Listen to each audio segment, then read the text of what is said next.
안녕하세요, 성윤 목사입니다. 저는 모태신앙인입니다. 그런데 고등학교 1학년 시절에 신앙적으로 큰 위기가 찾아왔었습니다.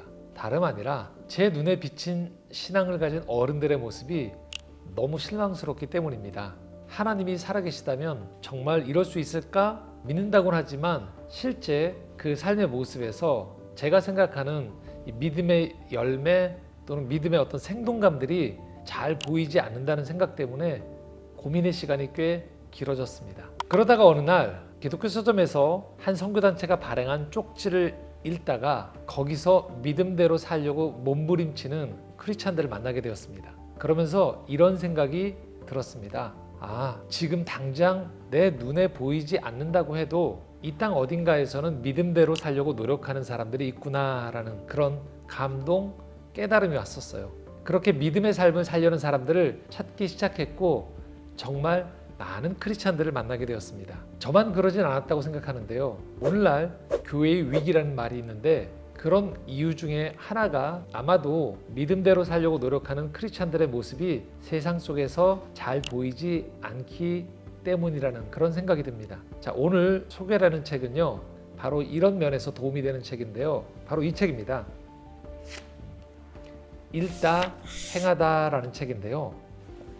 이 책의 부제는 우리 시대 평신도 5인의 행동하는 성경 읽기라고 소개되어 있습니다. 이 책의 전작이 있습니다. 읽다 살다라는 책인데요. 이 책의 연장선상에서 두 번째로 나온 인터뷰 책입니다. 사실 인터뷰라는 형식은 짧은 시간 안에 한 사람의 삶에 담긴 이야기의 정수를 본인의 입으로 들을 수 있다는 장점이 있습니다.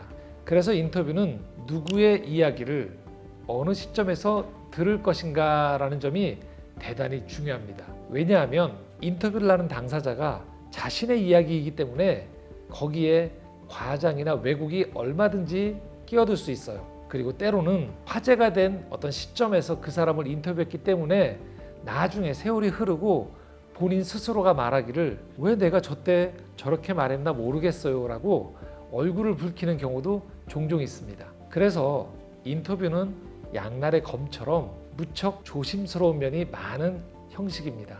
그런 면에서 볼 때 이 읽다 행하다는 꽤 믿음직스러운 인터뷰 모음집입니다. 인터뷰에 응한 5분이 각자 자신의 삶에서 꽤 긴 시간 동안 비교적 일관되게 살아오며 신앙의 길을 걸어온 분들이기 때문입니다. 자, 먼저 천종호 판사님 이야기부터 시작되는데요. 많이 알려진 분이죠.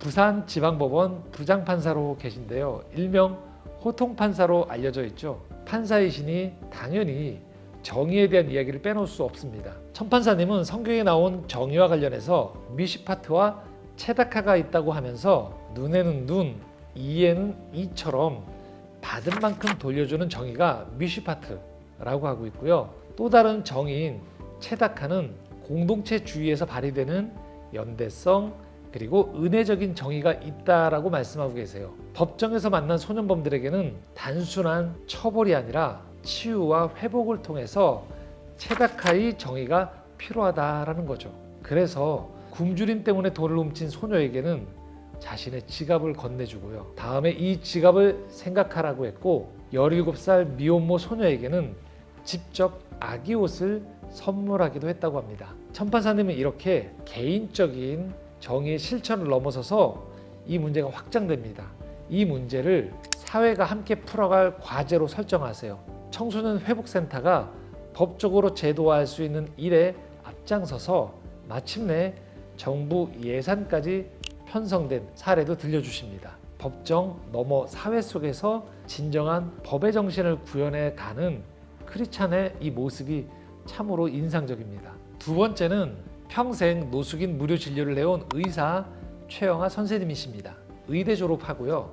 다일천사병원부터 시작해서 여성 노숙인을 위한 쉼터 마다하우스를 설립하고 현재는 서울시립 서북병원 내과 전문의로 계시면서 지금까지 25년간 노숙인, 취약계층의 의료, 주거, 일자리, 교육 등에 걸친 그런 일들을 지원하고 계십니다. 세 번째 분은요, 부산에서 기독교 서점 기쁨의 집을 30년간 운영하면서 문화사역가로 활발한 활동을 펼치고 계신 김현호 대표님을 소개합니다. 인문학 독서 모임, 독서 캠프 등의 사역에 대한 상세한 이야기를 들려주고 계시고요. 네 번째는 오명아 선생님이신데요. 기독교 교육 전공자이신데요. 20년 넘게 교회에서 사역하시고 이후에 마을 공동체 활동을 하시면서 부모 커뮤니티를 운영하고 놀이 운동가로 활동하시다가 시흥시에서 놀이 전문관으로, 현재는 아동 놀이 문화 정책을 진행하는 공적 역할을 담당하고 계십니다. 그러니까 공무원인데 놀이에 관한 전문가라는 얘기입니다. 끊임없이 사람들과 연대하면서 돌봄과 교육, 복지와 연결된 놀이 기반 돌봄 모델을 만들고 계신 분이신 거죠. 마지막은 정진호 교수님이신데요. 미국 MIT 박사 후 과정에서 나사 프로젝트를 수행하고 연변과기대에서 조선족을 가르치다가 2003년 평양과기대 설립부총장으로 북한에서 평양에서 사시면서 이 일을 하셨습니다. 읽다 보면요, 에피소드가 재미있는 게 하나 나오는데요. 평양과기대 시절 교수들 회의 시간에 자신의 국적 옆에 남조선 괴뢰라고 적혀 있는 걸 발견하시고서 큰 소리로 항의하고 북측이 진심으로 사과했던 일화가 있을 만큼 보통의 우리가 경험하기 힘든 일 속에서 평화와 화해의 복음을 몸소 실천해 오신 그런 이야기들이 가득 담겨 있습니다. 자, 이렇게 5분의 인터뷰하신 분들의 전공은 달라도요, 한 가지 일관된 특징이 있습니다. 그것은 신앙을 개인적인 마음의 평안 그리고 위안으로만 생각하지 않으셨다는 거예요. 자신의 전공과 관심사를 진정성 있게 대할 때 그때 비로소 보이는 세상의 필요가 있다는 거죠.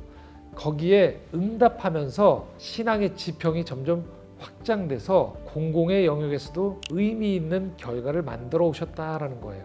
아마도 충분히 예상할 수 있는 것은요, 이런 삶을 살면 대체로 주변 분들이나 그 전공 영역에서 관습적으로 일하는 분들의 100% 지지나 응원을 받지 못하는 경우들이 있거든요.